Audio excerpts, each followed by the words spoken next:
Every time this sound echoed through the house, the servants knew trouble was coming. Everyone scrambled to hide the food, terrified of missing a single thing. Once the last dish was hidden, I made my grand entrance. My nose was too sharp. I caught the scent in the cupboard right away. I put on my best sad puppy face. But that trick stopped working long ago. I got kicked out of the kitchen again. The reason I was this bold: my master is the owner of this estate. He was helpless against me. He helplessly dragged me out of the room, shut the door before I could sneak back in. That couldn't stop me. I was about to climb through the window like always. This time, however, he was stopped by the owner. It was his birthday. He wanted me to behave for just one day. Before he even finished talking, a wild rabbit caught my eye. Everything he said went straight out the other ear. I came back around noon and spotted the feast on the dining table. Every seat was empty. I licked my lips. Time to give my owner a birthday surprise. Some time later, I strolled over wagging my tail, plopped right down in the center seat, with a drumstick still in my mouth. Everyone knew something was wrong. The table was already a mess. My master had a helpless expression on his face. At least I saved him one drumstick.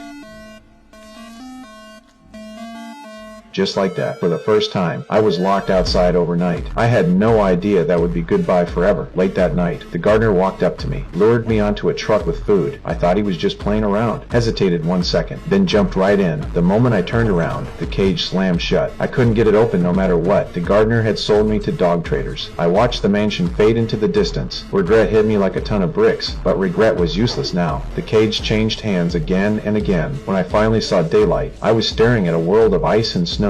I had reached the edge of the wilderness. I was a southern dog. Never seen snow in my life. I walked like a total outsider. Everything here amazed me. Next second, I got tossed into a cage for buyers to pick through. Luckily, I had a strong build. A guy noticed me right away. I got my second owner, a couple who delivered mail by sled. The wife wasn't happy with me at first. Same price could have bought 2 sled dogs. She had no idea I'd saved their lives more than once. On my very first day, I didn't fit in with the pack. I hated the harness strapped on me. Made a complete fool of myself running. The whole sled team was a mess because of me. After some time, I finally started fitting in. Then a rabbit standing upright caught my eye. One slip, and I fell straight into a ditch. Dragged the whole team down with me.